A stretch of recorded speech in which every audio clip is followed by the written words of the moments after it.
إن الحمد لله نحمده ونستعينه ونستغفره ونؤمن به ونتوكل عليه ونعوذ بالله من شرور أنفسنا ومن سيئات أعمالنا من يهده الله فلا مضل له ومن يضلل فلن تجد له وليا مرشدا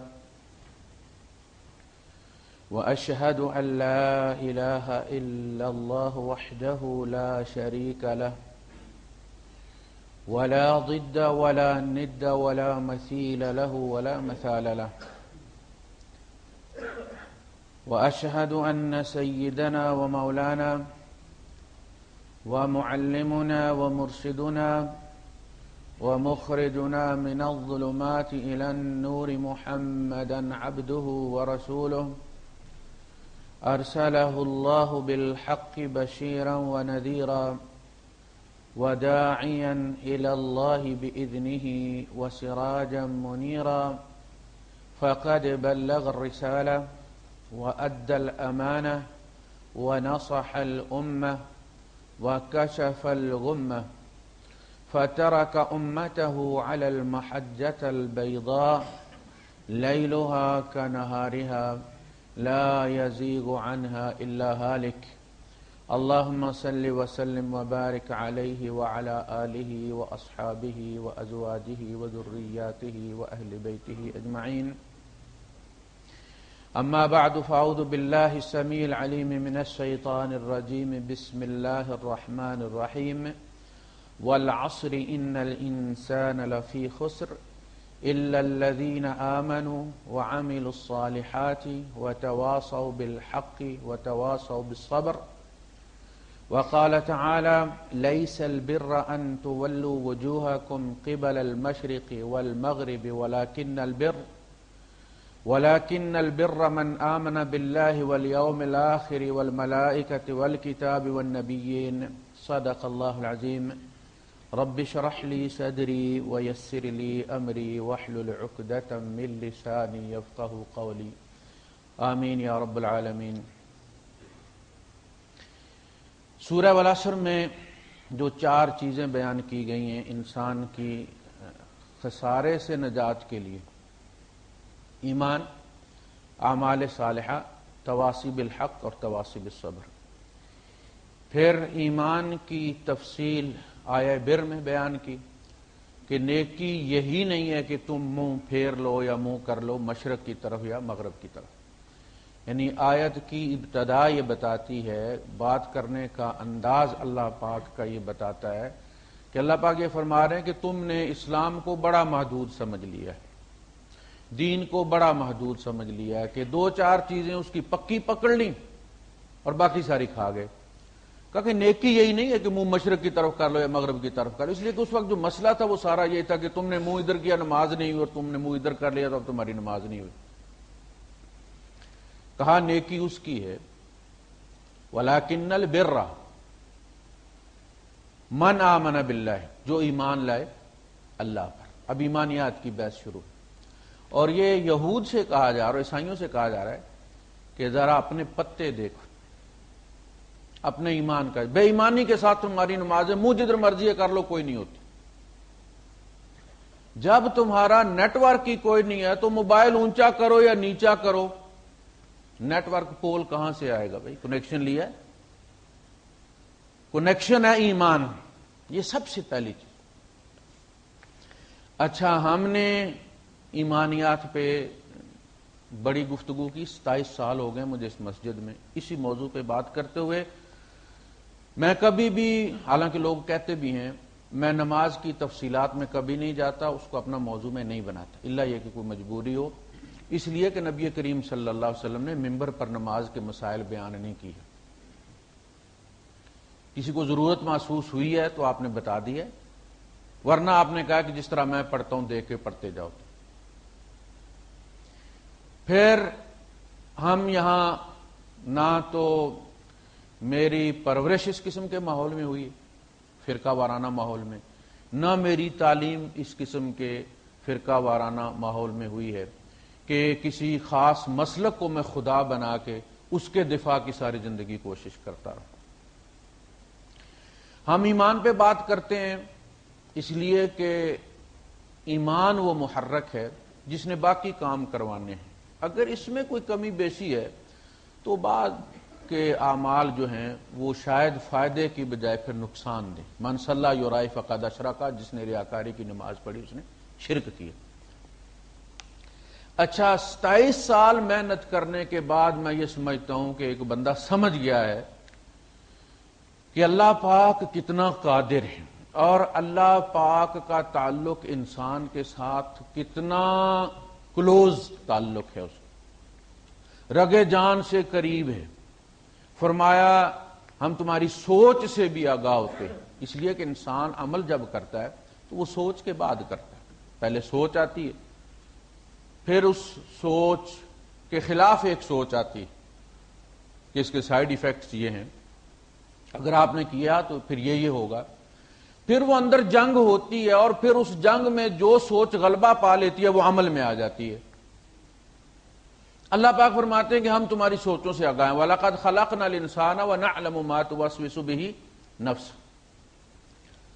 وہ وسوسے جو اندر جنگ کر رہے ہوتے ہیں، وہ جو چل رہی ہوتی ہے ایمان اور وسوسوں کی جنگ، ہم اس سے آگاہ ہوتے ہیں، ہم نے نظر رکھی ہوئی ہوتی ہے۔ مت سمجھو کہ وہ 7 آسمانوں کے اوپر بیٹھے اور اتنے لائٹ ایئرز دور بیٹھے ہوئے، ہم تمہاری رگے جان سے، تمہاری سوچ سے بھی زیادہ قریب۔ پھر جب یہ سمجھا جاتا ہے کہ جی اب ایمان بندے کا بن گیا ہوگا اللہ کی ذات پر، اب یہ کسی سے ڈرے گا نہیں۔ لیکن میں یہ دیکھتا ہوں کہ وہ لوگ جن کو 10 12 14 سال 27 سال، تو اب میں شاید کوئی بندہ ہوگا جو شروع سے مجھے سن رہا ہے، درمیان میں لوگ آتے جاتے رہتے ہیں، بہت ہو گئے، اللہ پاک ان کی مغفرت فرمائے۔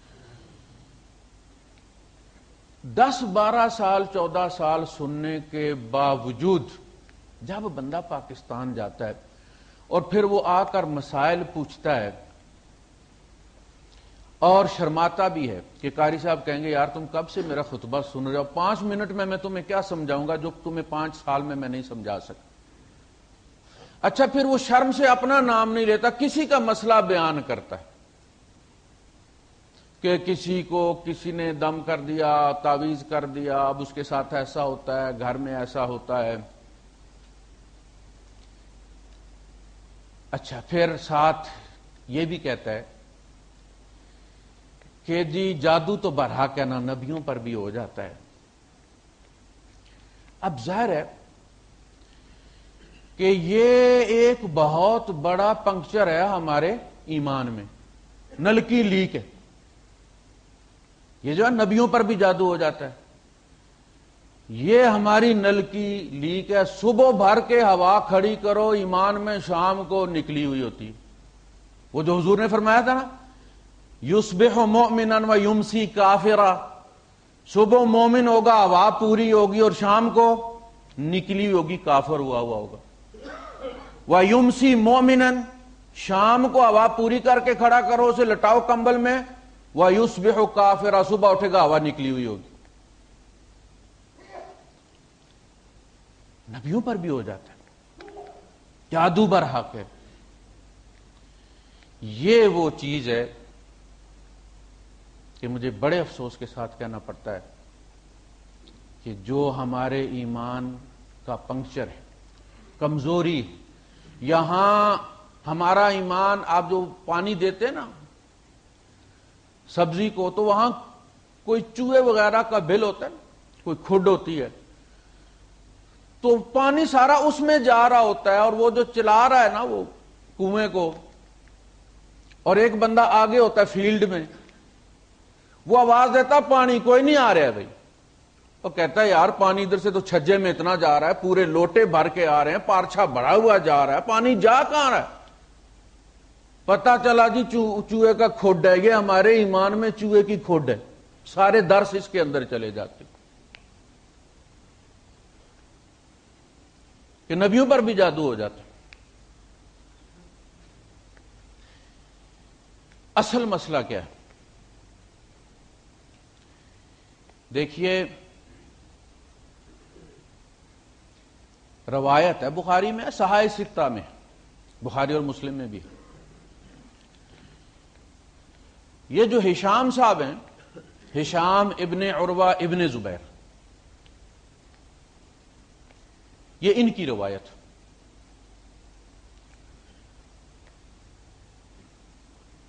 یہ 131-32 میں گئے ہیں عراق. انہوں نے بیٹی کی شادی کی اور اس پہ 1,00,000 درہم اس وقت خرچہ کر دیا انہوں نے. آج کا 1 کروڑ سے بھی زیادہ سمجھ گیا، اور کیا بھی قرض لے کر. اب خلیفہ منصور کے پاس یہ گئے مدد لینے کے لیے. عباسی تھا اس ناطے سے. اس نے پہلے تو کافی زجر و توبیخ کی، ڈانٹا اسے کہ چادر دے کر پاؤں پھیلانا چاہیے، جب آپ کے پاس نہیں تھے اتنے تو کس نے کہا تھا اتنا خرچہ کر. آپ خود ہی تو روایتیں کرتے ہو کہ اللہ کے رسول صلی اللہ علیہ وسلم نے اپنی بیٹی کی شادی اتنی سادگی سے کی، اور خود پھر یہ کرتے ہو. اور پھر 10,000 درہم اس نے پکڑا دیا. اب 10,000 اور 1,00,000 یہ پلٹ کر آئے. جو زیادہ ہاتھ چھٹ منہ پھٹ قسم کے قرضدار تھے جنہوں نے دیا ہوا تھا، ان کو انہوں نے دے کے تو جان چھڑائی. باقی جو ماٹھے قسم کے تھے، ترس کرنے والے تھے، ان کو کہا کہ پھر یہ دوسری بار آئے. آ کے منصور کا ہاتھ انہوں نے پکڑ کے چومنے کی کوشش کی اور اس نے ہاتھ چھڑا لیا. اس نے کہا چھوڑ دیں آپ اس کو، ہم اس کو دوسروں سے محفوظ رکھتے ہیں اس ہاتھ کی عزت کی خاطر. عام لوگوں کو ہم چومنے نہیں دیتے، اور آپ کو ہم اس سے محفوظ رکھتے ہیں کہ آپ کا جو مقام ہے وہ یہ ہے کہ میں آپ کے ہاتھ چوموں، آپ یہ مت کریں. لیکن پیسے اس نے کوئی نہیں دی. اب یہ اتنا بڑا جھٹکا تھا کہ ان کا دماغ پھر گیا خارفہ. اس کے بعد انہوں نے جو کچھ پھر یہاں کمال کیا ہے، امام مالک رحمت اللہ علیہ براہ راست ان کے شاگرد تھے. امام بخاری رحمت اللہ علیہ کو تو یہ بہت لیٹ پہنچی ہے نا. امام مالک ان کے قدموں میں بیٹھنے والے تھے. انہوں نے ان کی عراق کی ایک حدیث نہیں لی اور کہا کہ ہشام کی عراق کی حدیثوں سے بو آتی. انہوں نے جادو والی بھی نہیں لی اور وہ 6 سال کی شادی والی بھی نہیں لی. جادو ہو گیا. یہ بیان کرتے ہیں مدینے میں کوئی بیان نہیں کرتا. 131 سال گزر گئے ہیں مدینے میں، کسی کو خبر نہیں ہے کہ نبی پر جادو ہوا تھا. یہ جادو ہونا ہیروشیما اور ناگاساکی پر ایٹم بم پھٹنے سے بڑا واقعہ تھا. ایک نبی پر جادو ہو جانا، اور ایک لمحہ نہیں، 1 سال تک رہنا.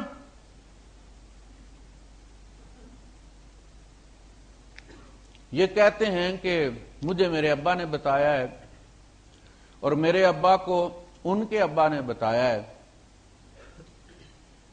کہ ان کو حضرت عائشہ صدیقہ رضی اللہ تعالیٰ عنہ نے بتایا کہ حضور پہ اس طرح سے جادو کیا گیا. یہاں تک کہ آپ بیویوں کے پاس نہیں آتے ہوتے تھے، نہیں آئے ہوتے تھے، اور آپ کو یہ خیال ہوتا تھا کہ آپ ہو آئے ہیں بیوی کے یہاں. اب مسئلہ یہ کہ حضور کی 9 بیویاں تھیں. یہ 9 بیویوں کی طرف سے شکایت آنی چاہیے تھی نا. میں اگر یہاں ممبر پہ بات کر رہا ہوں تو ایک راوی تو نہیں ہونا چاہیے نا. بھری ہوئی مسجد ہے، کوئی 2 4 10 20 راوی ہونے چاہیے نا. قاری صاحب نے یہ بات کی ہے. 9 بیویوں میں سے کسی کی طرف سے بات کوئی نہیں آئی. حضرت عائشہ صدیقہ رضی اللہ تعالیٰ عنہ کو یہ معاملہ سب سے پہلے اپنے باپ سے ڈسکس کرنا چاہیے تھا. ابو بکر صدیق کو جا کے بتانا چاہیے تھا، جو نبی کے دوست، غمخوار اور مشیر تھے، کہ آپ کے دوست کو یہ چیز لڑ گئی ہے. انہوں نے باپ کو نہیں بتایا، بھائیوں کو نہیں بتایا. بتایا تو کس کو بتایا؟ عروہ کو.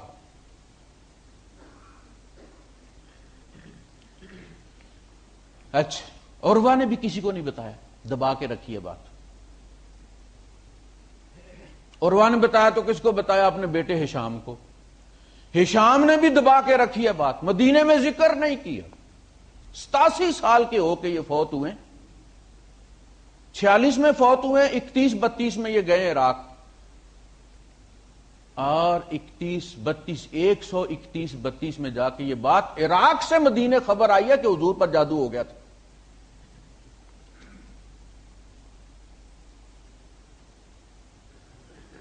پھر روایت میں کہا جاتا کہ حضرت علی رضی اللہ تعالیٰ عنہ فلاں فلاں فلاں صحابی ساتھ لیے حضور نے اور کنویں پر گئے اور جا کے جادو نکالا، ان کی طرف سے کوئی خبر نہیں آئی، حضرت علی رضی اللہ تعالیٰ کی طرف سے کوئی خبر نہیں، کوئی روایت نہیں ہے، جو دوسرے ساتھ گئے تھے ان کی طرف سے کوئی روایت نہیں ہے، حضور کی دوسری بیویوں کی طرف سے کوئی شکایت نہیں، مدینے میں کسی کو خبر ہی نہیں۔ کتنا عرصہ رہا ہے؟ 1 سال، 7 ہجری میں۔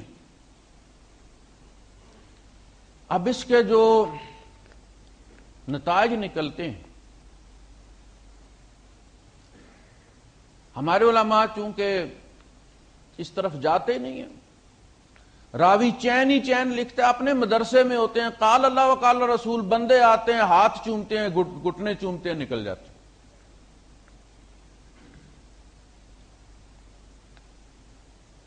مسئلہ یہ ہے کہ غزوہ خیبر کے بعد 7 ہجری میں غزوہ خیبر کے بعد 1 سال یہ جادو رہا، 7 ہجری میں ہوا، اور یہ جادو اتنا سخت ہے کہ بہیقی نے دلائل النبوہ میں لکھا ہے، یعنی یہ جو حشام صاحب ہیں یہ بڑے مختلف قسم کے الفاظ سے اس جادو کو بیان کرتے ہیں۔ کہیں کہتے ہیں کہ کانا یدور ہو، یعنی میں اس لیے یہ الفاظ آپ کے سامنے عربی میں کوٹ کر رہا ہوں کہ اردو میں اس سے پہلے ترجمہ کرنے کی میری ہمت نہیں ہے۔ کانا یدور ہو، چکر کاٹتے تھے اللہ کے رسول۔ ہمارے گاؤں میں ایک رحمانہ پاگل ہوتا تھا، عبد الرحمان نام تھا، لوگ رحمانہ کہتے تھے، 2 درخت، ایک لسوڑے کا تھا، ایک کیکر کا تھا، وہ ان کے درمیان چکر کاٹا کرتا تھا رات اور دن۔ رات کو اب 1 بجے چلے جائیں، رحمان گھوم رہے ان کے درمیان، کبھی کبھی تھک کے کھڑا ہو جاتا۔ کانا یدور ولا یدری ما وجعہ، اور آپ کو سمجھ نہیں لگتی تھی کہ میرے ساتھ ہو کیا گیا، تکلیف کیا ہے، کیا پھنسا ہوا ہے دماغ۔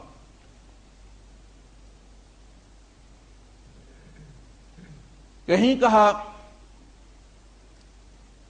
کان رسول اللہ صلی اللہ علیہ وسلم یخیل الیہ انہ کان یفعل الشیء وما فعلہ، آپ کو خیال ہوتا کہ آپ نے کوئی بات کر دی ہے جبکہ آپ نے کی نہیں ہوتی تھی۔ وَكَانَ يُخَيِّلُ أَنَّهُ كَانَ يَقُولُ وَمَا قَالَ، اور آپ کو بعد دفعہ ایسا ہوتا تھا کہ آپ نے کوئی بات کہہ دی ہے جبکہ آپ نے کہی نہیں ہوتی تھی۔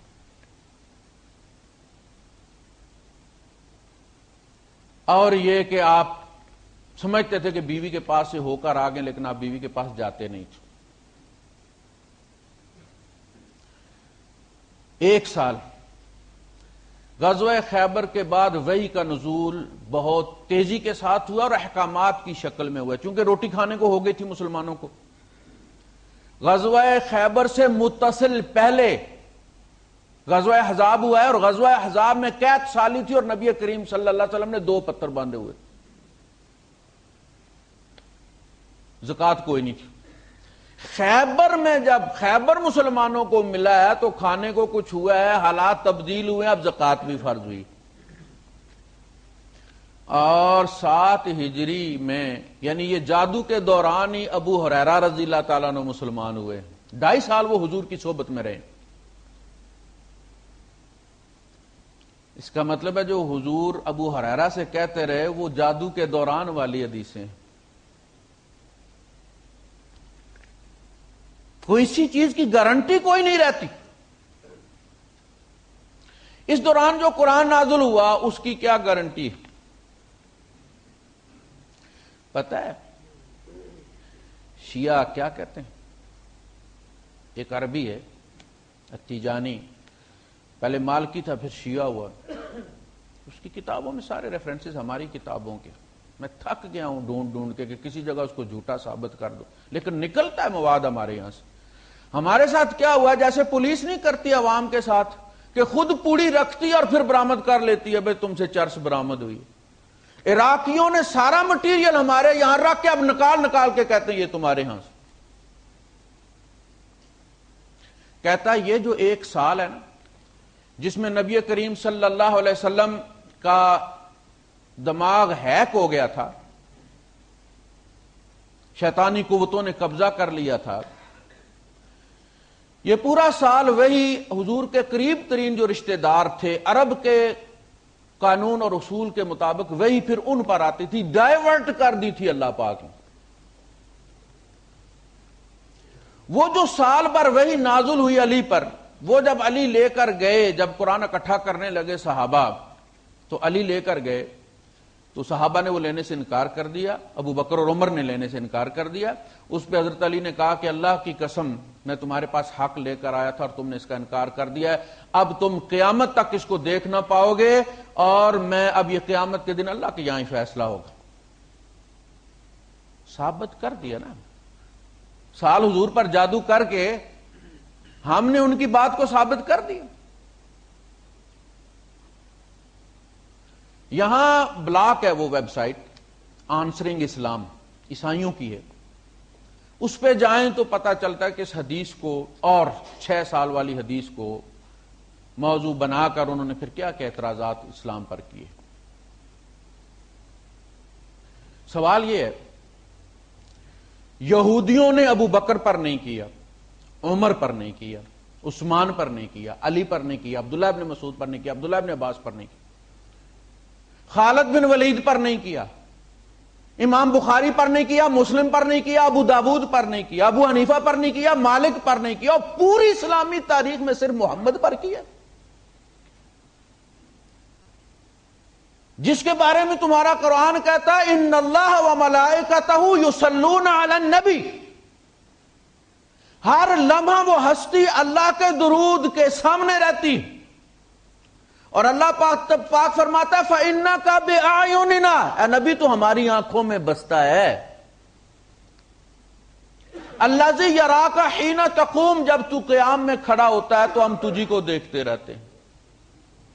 وَتَقَلُّبَكَ فِي السَّاجِدِينَ، جب تو سجدہ کرنے والوں میں سے گزر کے جا رہا ہوتا ہے تو ادھر نہیں، ہم تمہیں دیکھ رہے ہوتے ہیں۔ اس ہستی پہ جادو ہو گیا۔ 3 دینار کے عوض لبید ابن عاصم نے 3 دینار لے کے ہمارے نبی کو سال پورا یرغمال بنا کے رکھا ہے۔ باقی پوری اسلامی تاریخ میں 1,40,000 صحابہ نے حضور کے ساتھ حج کیا ہے، کسی پر نہیں ہوا۔ اسی طرح جس طرح پوری اسلامی تاریخ میں صرف ایک ہی لڑکی کا 6 سال کی عمر میں نکاح ہوا اور ایک ہی بندے نے کیا ہے، باقی کسی نے نہیں کیا۔ بالکل وہی بات، ایک ہی بندے پر جادو ہوا ہے۔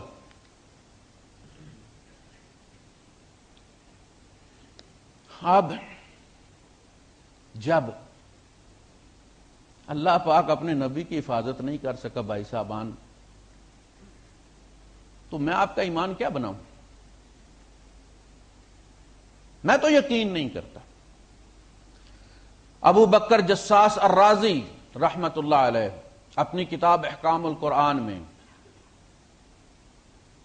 جادو والی آیات جو ہاروت اور ماروت والی ہیں ان پہ تبصرہ کر رہے ہیں، 4 پیجز کا تبصرہ ہے ان کا۔ وہ لکھتے ہیں کہ محمد صلی اللہ علیہ وسلم کی نبوت پر ایمان اور آپ پر جادو ہو جانے کا عقیدہ دونوں ایک بندے میں اکٹھے ہو ہی نہیں سکتے۔ اگر جادو ہو گیا تو آپ نبی نہیں ہیں، اگر آپ نبی ہیں آپ جادو ہو ہی نہیں سکتا۔ جو ہستی سوتے میں، جادو ہمیشہ کہتے ہیں جی غفلت میں ہوتا ہے، جو ہستی سوتے میں بھی جاگ رہی ہوتی ہے اس کا قلب آن لائن ہوتا ہے اپنے رب کے ساتھ، سوتے میں وہی نازل ہوتی ہے۔ اس لیے نبیوں کو سوتے سے جگایا نہیں جاتا چاہے نماز کا وقت بھی ہو جائے۔ اس لیے موسیٰ علیہ السلام سوئے ہوئے تھے تو ان کے ساتھ جو بندہ تھا اس نے جگایا نہیں تھا. جب وہ مچھلی سمندر میں چلی گئی تو اس کے جھنجھوڑ کے بتانا چاہیے تھا نا. کہا کہ نبیوں کو جگایا نہیں جاتا، مبادا وہ اللہ کے دربار میں ہوں اور تم مداخلت کر دو. جو نبی سوتے میں بھی اللہ کے دربار میں ہوتا ہے اس پر جادو ہو گیا 3 دینار کے عوض. انکم لتقولون قولا عظیما، تو چھوٹی بات نہیں ہے. یہ تو مدینے کے بچے بچے کی ہونا چاہیے تھا زبان پر کہ جس نبی کا آسمان محفوظ کر دیا گیا. آپ کو پتا ہے کہ قرآن کے نزول کے بعد جنات کی قوتیں محدود کر دی گئی ہیں، جادو ختم ہو گیا ہے. اب جادو نہیں ہو سکتا. میں چیلنج دیتا ہوں، دنیا میں بڑے سے بڑا جو جادوگر ہے مجھ پر کر کے دکھائے. قرآن گارنٹی دیتا ہے انہ لیس لہ سلطان علی الذین آمنوا وعلی ربہم یتوکلون. ان کا زور نہیں چلتا، ان کی کوئی طاقت نہیں اس شخص پر جو ایمان والا ہے اور اپنے رب پر توکل کرتا ہے. یہ الٹے لٹک جائیں، اس کا کچھ نہیں بگاڑ سکتا. انما سلطانہ علی الذین یتولونہ والذین ہم بہ مشرکون. جو رب کے مشرک ہیں، شیاطین کے دوست ہیں، انہی پر ان کا بس چلتا ہے. مومن پر جادو ہو ہی نہیں سکتا، تو نبی پر کیسے ہو سکتا؟ جس کے آسمان کو محفوظ کر دیا گیا ہے اس کی جان کو محفوظ نہیں کیا گیا. جو سدرۃ المنتہا سے آگے چلا گیا ہے جہاں جبرائیل کے پر جلتے ہیں اس کو جنتر منتر نے قابو کر لیا. جو نماز میں کھڑا ہوتا ہے تو فرشتے دیکھ لیتا ہے، فرماتا ہے یہ دعا کس نے کہی ہے؟ میں نے دیکھا کہ 30 فرشتے اس پر ٹوٹ پڑے ہیں. فرشتے دیکھتا بھی ہے، فرشتے گن بھی لیتا ہے. جس کے سامنے سے نماز پڑھتے ہو شیطان گزرتا ہے تو وہ اس کو پکڑ لیتا ہے اس کے حلقوم سے. کہتا میرا دل کرتا تھا میں مسجد نبوی کے دروازے کے باہر اس کو باندھ دوں تاکہ مدینے کے بچے اس سے کھیلیں، لیکن پھر مجھے اپنے بھائی سلیمان کی دعا یاد آئی، میں نے چھوڑ دی. جادو کیا ہے؟ جادو شیطانی قوتوں کا غالب آ جانا ہے، ہیک کر لینا. جس نبی کے دل و دماغ پر قرآن نازل ہوتا ہے اس نبی کا دماغ ہیک ہو گیا ہے، اور صرف اسی کا وہ. اس کے بعد کسی پر ٹرائی کسی نے کی ہی نہیں. چلو جی حضور کا سال بعد سال 360 دن ہوتے ہیں، اس دوران جو حضور نماز میں بھولتے رہے تو پھر جادو کی وجہ سے بھولتے رہے تھے. ہر چیز مشکوک ہو گئی نا. پھر تو ابو ہریرہ رضی اللہ عنہ کی ساری حدیثیں مشکوک ہو گئی. جادو کی کیفیت میں کہی گئی ہیں. کان یخیل انہ کان یقول وما قال. وہ خیال کرتے تھے میں نے کہہ دیا جبکہ انہوں نے کہا نہیں ہوتا تھا. خیال کرتے تھے کہ انہوں نے کر دیا اور کیا نہیں ہوتا تھا. خیال کرتے تھے بیوی کے پاس سے ہو آئے ہیں اور نہیں آتے تھے. ساری بیویوں کی طرف سے شکایت آنی چاہیے. بچے بچے کی زبان پر جادو کا ذکر ہونا چاہیے تھا، اس کے چرچے ہونے چاہیے تھے کہ ڈرو اس سے، یہ بڑی بری چیز ہے. دیکھو نبی پر بھی ہو جاتا ہے. ہمارے آپ دیکھیں جو حضرات موحد حضرات وہ لوگوں کے کلپس ڈالتے ہیں یوٹیوب پر، پھر اس پر تبصرہ کرتے دیکھو یہ مشرک ہیں، یہ پیروں کے پاس جاتے ہیں، اور ایک ایک پیر نے 300 عورتوں کو حملہ کر دیا. وہ جادو نکلوانے گئی تھی ان کے پاس، جادو تو نہیں نکلا، انہوں نے بچے نکال دیے. اور بھائی صاحب یہ فتوے لگانے سے، ان پر فتوے لگانے سے تو یہ شرک ختم نہیں ہوگا. شرک کی تمہاری اپنی فیکٹری تو بخاری شریف میں لگی ہوئی ہے. پاؤں کے نیچے سے زمین تو اس نے نکالی ہوئی ہے کہ جب نبی پر ہو جاتا تو تم کس کھیت کی مولی ہو. لہذا ہر بندہ ڈرتا ہے. جب ڈرتا ہے تو علاج کروانے جاتا ہے. علاج کروانے جاتا ہے تو پھر جیلی دیکھنا، دبئی آنے کے لیے بندہ گھر سے نکلتا ہے تو جیلی ایجنٹوں کے ہاتھ پھنستا ہے نا. اگر اسے پتا ہو کہ جادو ہوتا ہی نہیں ہے، بیماریاں ہوتی ہیں، تو وہ جائے گا کیوں؟ اچھا، اس کی پھر دو قسمیں آگے کر دی، ایک کالا جادو، ایک چٹا جادو، ایک شیطانی جادو، ایک روحانی جادو، ایک شیطانی علاج، ایک روحانی علاج۔ ہمارے بزرگ جو ہیں وہ سفید جادو کی دکان کھول کر بیٹھے ہوئے ہیں، مولوی حضرات جو ہیں وہ سفید جادو کی دکان، روحانی علاج کی دکان ان کی بھی چل رہی ہے اسی حدیث پر۔ لوگ اس حدیث کے دڑائے ہوئے پیروں کے پاس جاتے، ڈرائے ہوئے پیروں کے پاس جاتے، اور تفسیر لکھی ہے میرے شیخ مولانا سلیم اللہ خان شیخ الحدیث ہیں، جامعہ فاروقیہ کے، شرح بخاری لکھی ہے انہوں نے، اس میں پھر انہوں نے اس کے تحت لکھا ہے کہ کیا جادو کا توڑ کرنے کے لیے جادو سیکھنا ضروری ہے؟ دیکھیے مصیبت سے کس طرح مصیبت نکلتی ہے۔ کہتے ہیں ہاں، آدمی علاج کی نیت سے جادو سیکھ سکتا ہے، اور نیچے انہوں نے وہ جملہ لکھا ہے جو ہمارے یہاں فقہ میں بڑا مشہور ہے کہ ان الضرورات تبیح الامور، اور تبیح المنہیات، کہ ضرورت جو ہے وہ ممنوع چیزوں کو جائز کر دیتی ہے۔ چونکہ ضرورت ہے اب علاج کرنا، تو اب نیک آدمی جادو سیکھ سکتا۔ اچھا، جب جادو سیکھنے وہ جاتا تو کافر ہوئے بغیر رہتا ہی نہیں، اس لیے کہ جادو نام ہی شیطانی قوتوں کو مدد کے لیے طلب کرنا، ان کو قابو کرنا ہے، ان کو بلانے کے لیے مختلف قسم کے چڑھاوے چڑھانا ہے، چلے کرنا ہے، خاص ورد کرنا ہے، اور اپنے اندر ان کو انسٹال کرنے کے لیے ڈرائیورز ڈاؤن لوڈ کرنا ہے۔ کس سے؟ انہی شیاطین سے۔ آپ متعلقہ پروڈکٹ کے ویب سائٹ پہ جا کے ہی متعلقہ ڈرائیورز ڈاؤن لوڈ کرتے ہیں نا، تبھی تو وہ چلتا ہے، ورنہ آپ ڈاؤن لوڈ کر لیں اور انسٹال بھی کر لیں تبھی وہ چلے گا نہیں، ڈرائیورز نہیں۔ آپ اندازہ کریں کہ ہمارے مولوی حضرات نے عورت کا مسجد میں جانا حرام کر دیا ہے، حالانکہ بخاری شریف ہی کی حدیث ہے کہ اللہ کے بندو، اللہ کی بندیوں کو اللہ کے گھر میں جانے سے مت روکو، لیکن یہ کہتے ہیں جی چونکہ فتنے کا دور ہے لہذا فتنے کے ڈر سے سد ذرائع کرنا، وہ ذریعہ بند کرنا جس سے فتنہ پیدا نہ ہو، یہ ضرورت۔ فتنے کے ڈر سے حضور نے اجازت دی ہے، مولوی نے روک دیا، نبی کی اجازت کو منسوخ کر دیا۔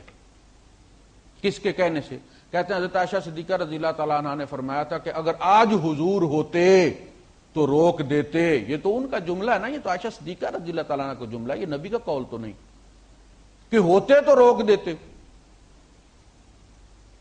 جیسے آج کوئی کہے کہ اگر اللہ کے رسول صلی اللہ علیہ وسلم ہوتے تو ان سارے چوروں کو لٹکا دیتے چوک پر۔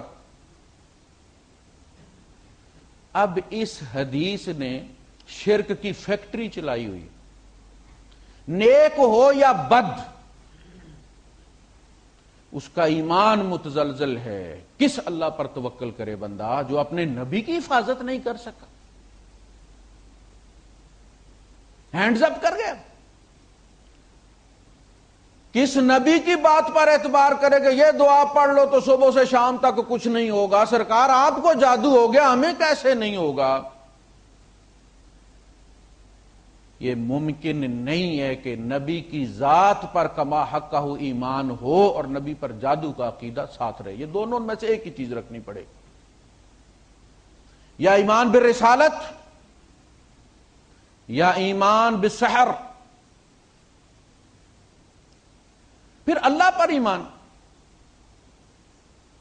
بڑا حی، بڑا قیوم، یفعل ما یشاء، پتا ادھر سے ادھر نہیں ہو سکتا اس کے حکم کے بغیر. اتنی شان بیان کر کر کر کر کے پتا چلا کہ وہ تو اپنے نبی کی بھی حفاظت نہیں کر سکا. اس وقت اللہ پاک کہاں گیا ہوا تھا جب جادو کر دیا لبید ابن عاصم میں؟ لنچ بریک پر. چھٹی تھی کوئی، پیچھے سے داؤ چل گیا اس کا، یا اللہ بھی دیکھ رہا تھا مگر کر کچھ نہیں سکتا تھا. وہ تھا اتنا طاقتور کہ اللہ بس دیکھتا ہی رہ گیا، اور وہ اتنا کر سکا کہ وہی کو ڈائیورشن پر لگا دے، وہی کو ڈائیورٹ کر دے علی کی طرف، مگر محمد کو نہیں بچا سکا. یہ ایمان باللہ ہے. ایسے خدا پر ایمان لائے ہو.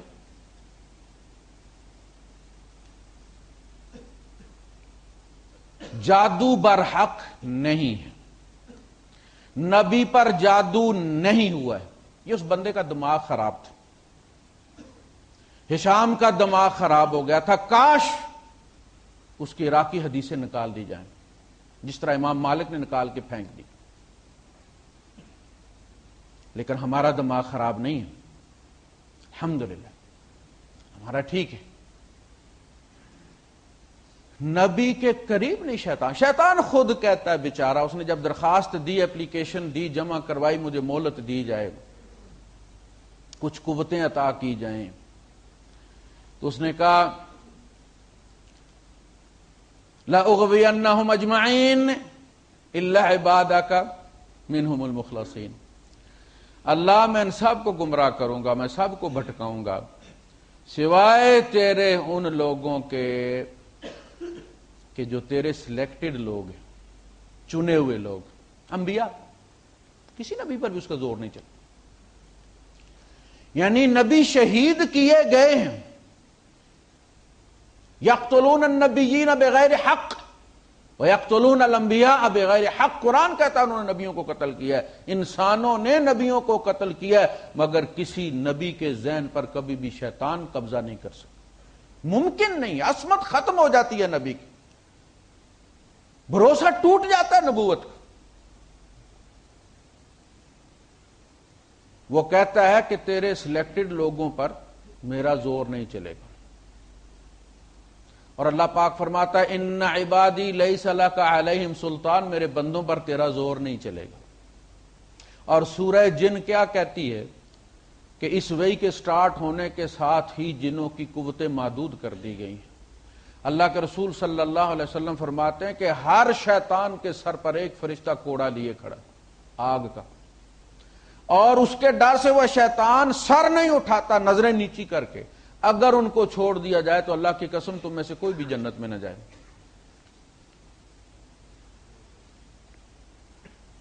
قرآن کے نزول کے بعد کوئی جادو نہیں ہوتا، بندے کے ایمان کی کمزوری ہوتی ہے اور کسی کے زیر اثر آ جاتا ہے. ایمان اللہ پر کامل ہو، توکل مکمل ہو، تو میں چیلنج دیتا ہوں. مجھے ایک لمحے کے لیے کبھی کسی جادوگر سے ڈر نہیں لگا، کسی کے گھر کھاتے ہوئے ڈر نہیں لگا کہ اس نے تعویذ نہ کروا دی ہو. میرا رب میرے ساتھ ہے، پھر بھی ڈر ہے. تو اگر میرا یہ حال ہے تو میرے نبی کا کیا حال ہوگا؟ لہذا سب سے پہلے ہمیں اپنے ایمان کا جائزہ لینا. ہشام نے اپنے ایمان کا جواب دینا ہے، ہم نے اپنے ایمان کا جواب دینا ہے. ہم اس پر ایمان نہیں رکھتے کہ نبی کریم صلی اللہ علیہ وسلم پر جادو ہوا تھا. اور دیکھیں نا، عقل بھی آدمی استعمال کرتے ہیں. مولوی حضرات تو ہم لوگوں کو سمجھتے نہیں کہ ہمارے اندر بھی کوئی عقل نام کی کوئی چیز ہے. ساری ان کو اللہ پاک نے بانٹ دی. کہ ایک ایسا واقعہ جیسے حضرت علی رضی اللہ تعالیٰ عنہ کے لیے سورج کا واپس آنا، تو بھائی ایسا واقعہ ساری دنیا کو دیکھنا چاہیے تھا، پورے مدینے کو بتانا چاہیے تھا. اسی طرح یہ جادو کا واقعہ، مدینے والوں کو خبر ہی نہیں ہوئی 131 ہجری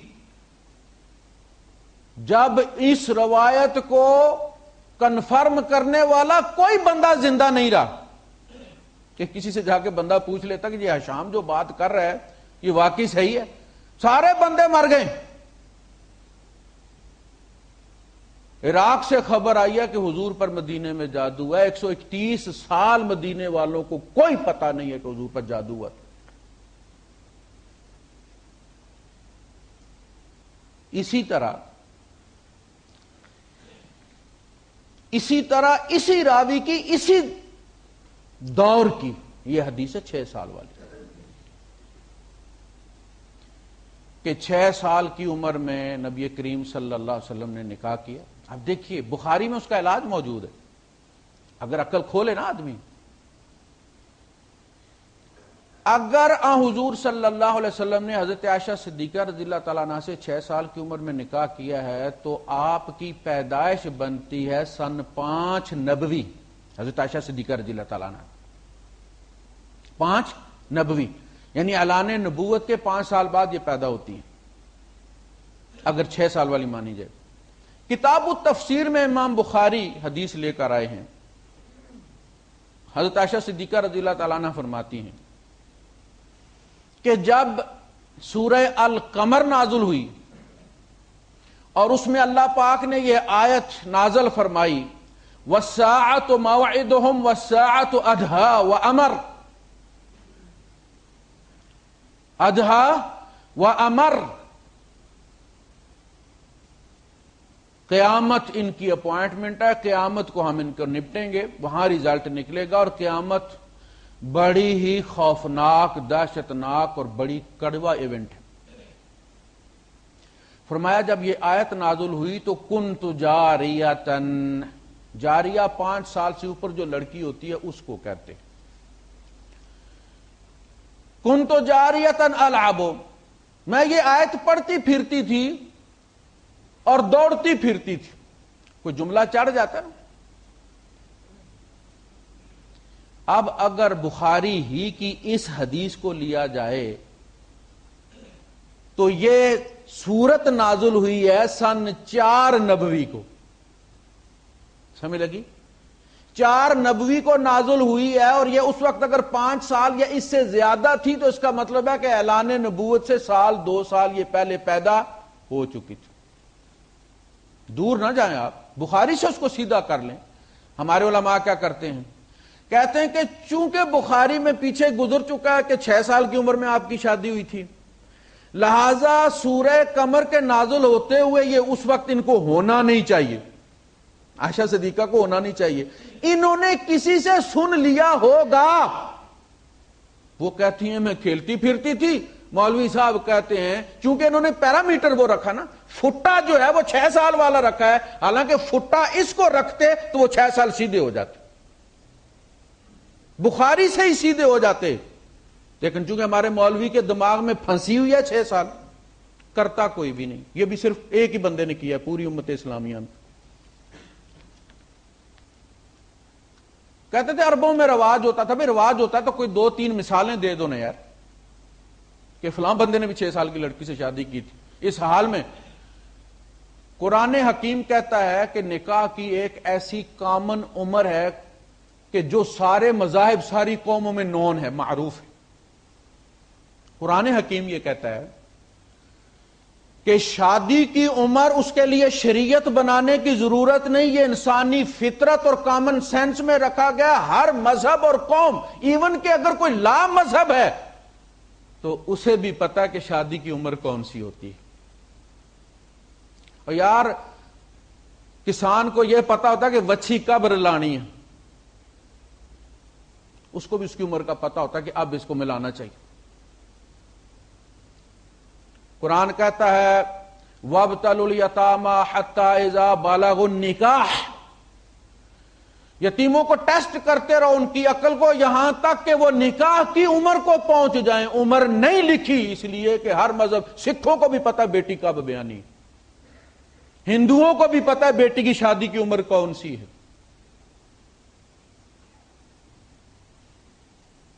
پھر ہمارے جو حدیث کے راوی حضرات ہیں یہ کوشش کرتے تھے کہ جو حدیث بیان کریں اس اور یا تو پہلے عمل کر کے دکھائیں یا بیان کرنے کے بعد عمل کریں. یعنی نبی کریم صلی اللہ علیہ وسلم اگر کوئی حدیث بیان کر کے مسکرائے ہیں تو پھر وہ راوی بھی وہ حدیث بیان کر کے مسکراتا ہے، پھر پوچھتا ہے کہ پوچھتے نہیں ہو کہ مسکرائے کیوں ہو،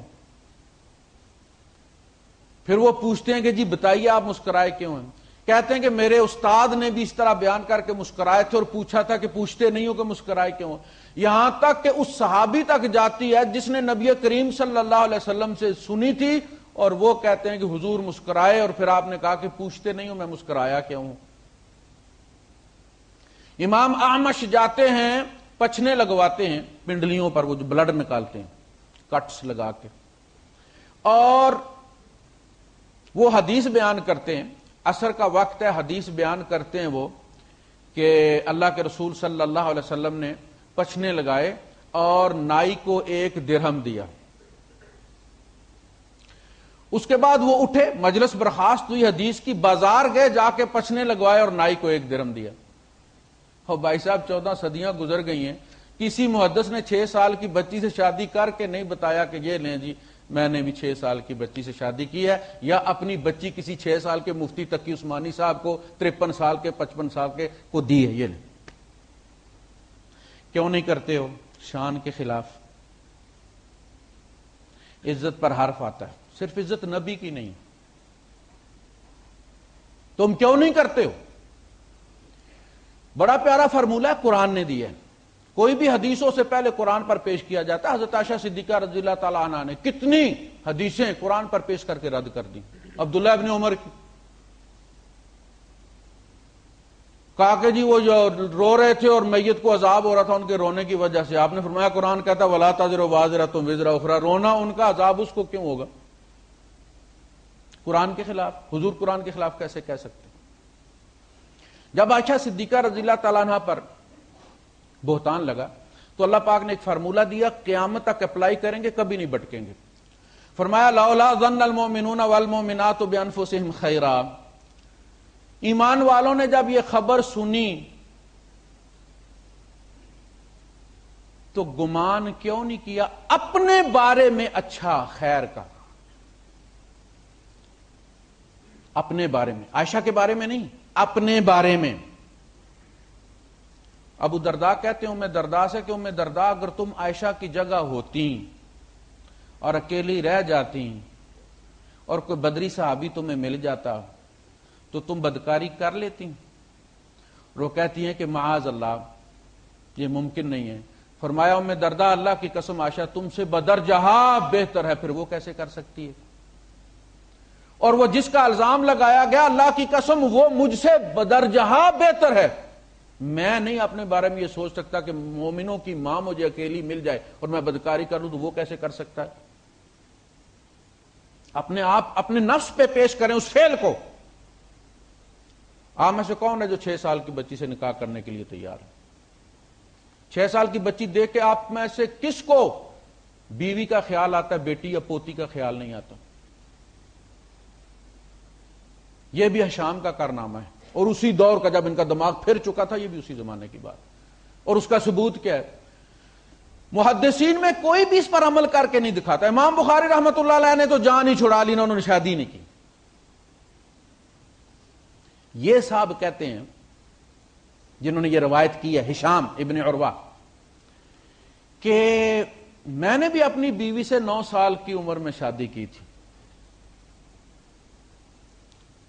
میں نے بھی اپنی بیوی سے یہ ثبوت دیا انہوں نے۔ پھر مدینے میں ایک بندے کو یہ کہتے ہیں کہ میری بیوی مجھ سے 13 سال بڑی تھی، لہذا اس نے اپنی دادی اسما سے حدیثیں سنی ہیں، میں نے نہیں سنی۔ میری بیوی مجھ سے 13 سال بڑی تھی، اس نے حضرت اسما اپنی دادی سے حدیثیں سنی ہیں، میں نے نہیں سنی۔ تو انہوں نے جب 9 سال کی عمر میں اپنی بیوی سے شادی کی تو ابھی ان کے پیدا ہونے میں 4 سال رہتے تھے، شاید ان کے ابا کے شادی کا ارادہ بھی نہیں ہوگا، ابھی دماغ پھرا ہوا تھا کہ نہیں پھرا ہوا تھا؟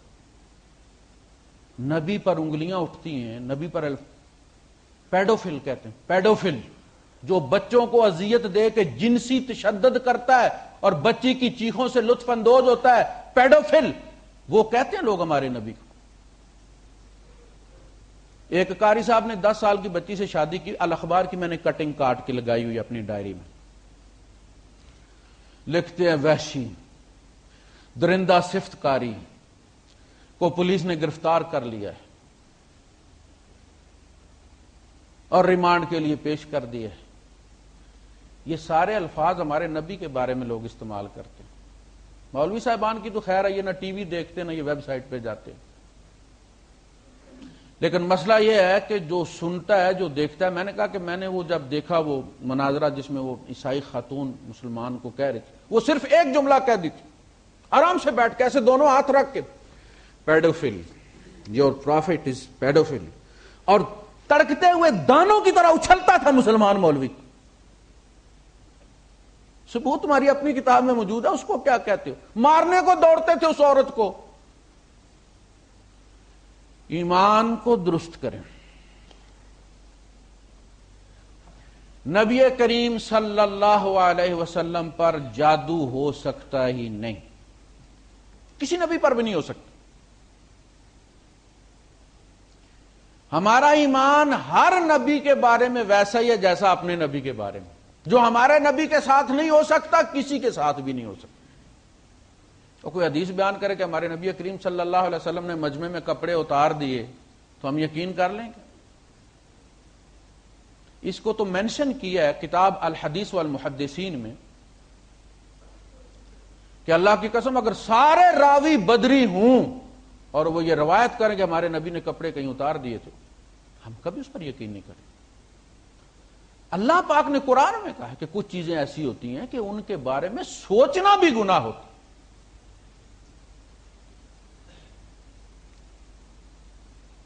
تو یہ ان کے دماغ کی خرابی ہے، ان کی عمر زیادہ ہو گئی تھی، شاید اللہ پاک ان کو معاف بھی کر دے ان کی اس کی وجہ سے. یہ کہ ہماری عقل ہمارے ساتھ ہے. ہمیں جو اللہ قرآن میں نظر آتا ہے، جتنی عظمت کا حامل ہے، جتنی قوتوں کا مالک ہے، درختوں کے پتوں کا گرنا بھی اس نے اپنے قبضے میں رکھا ہوا ہے. کوئی جان مار نہیں سکتی جب تک وہ نہ چاہے، کوئی چیز نقصان نہیں پہنچا سکتی جب تک کہ وہ نہ چاہے. اس کے نبی پر عصمت کہاں گئی؟ عصمت نام کس چیز کا ہے؟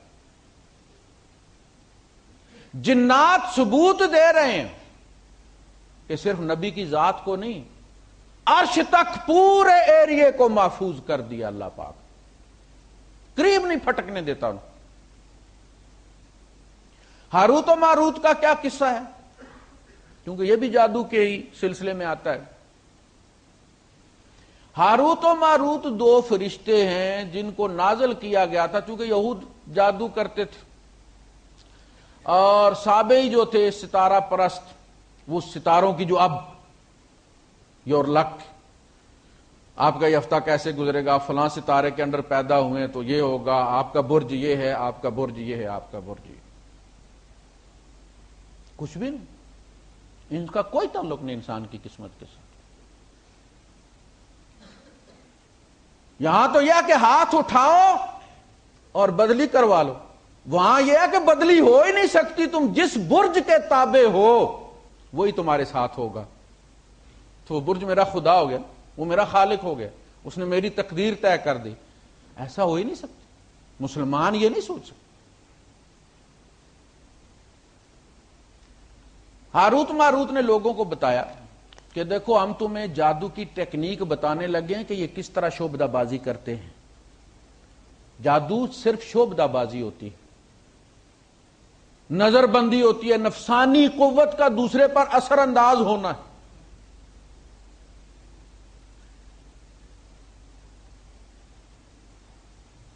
اچھا جیسے کوئی آپ کو یہ بتائے، میں آپ کو یہ بتاؤں کہ یہ جو جیب کترے ہوتے ہیں نا، یہ اس ٹیکنیک سے جیب کاٹتے ہیں، لہذا اپنی حفاظت کرنا، بچ کے رہنا. وہ جب بندہ جو چیز اس نے جہاں رکھی ہوئی ہوتی ہے بار بار ہاتھ مار کے چیک کرتا ہے نا کہ ادھر ہے کہ نہیں، اس کو پتا چل جاتا کہ یہاں رکھا ہوا ایسے. لہذا کبھی نہ اگر کرنا بھی ہے تو الٹی سائڈ پہ ہاتھ مارو جہاں نسوار والی پوڑی رکھی ہوئی. کم از کم جائے گھر تو اپنی قسمت کو تو روئے نا، میرے ساتھ ہو کیا گیا ہے. آپ کو کوئی تکنیک بتائے کہ دیکھو بچ کے رہنا، جیب کترے اس طرح کترتے ہیں جیبیں، اور آپ سیکھنے کے بعد خود بچیں بھی اور لوگوں کی کاٹنی بھی شروع کر دیں اور کہیں کہ الحمدللہ قاری صاحب نے ممبر پہ بتایا تھا، بڑا فائدہ ہوا ہے، بے روزگاری ختم ہو گئی ہے۔ وہ تکنیک بتاتے تھے کہ دیکھو، پہلے انہیں کہتے تھے فلا تکفر انما نحن فتنۃ فلا تکفر، ہم تمہیں ان کی تکنیک بتانے لگے ہیں، لیکن تکنیک پتہ چل جائے تو پھر صبر کرنا بہت مشکل ہوتا ہے، یہ فتنہ ہے، لہذا کفر نہ کرنا، تم بھی کہیں کرنے نہ لگ جانو۔ نہ، توبہ توبہ، میں تو صرف بچنے کے لیے کر رہا ہوں حضرت، کہ کوئی ہمارے اوپر کر نہ دے۔ اور جب وہ بتا دیتے وہ پھر شروع بھی کر دیتے، اور وہ شروع اصل میں مسئلہ یہ ہے کہ لوگ آ کے ترلے ہی اتنے کرتے ہیں کہ خام خواہ دل کرنا شروع ہو جاتا بندے۔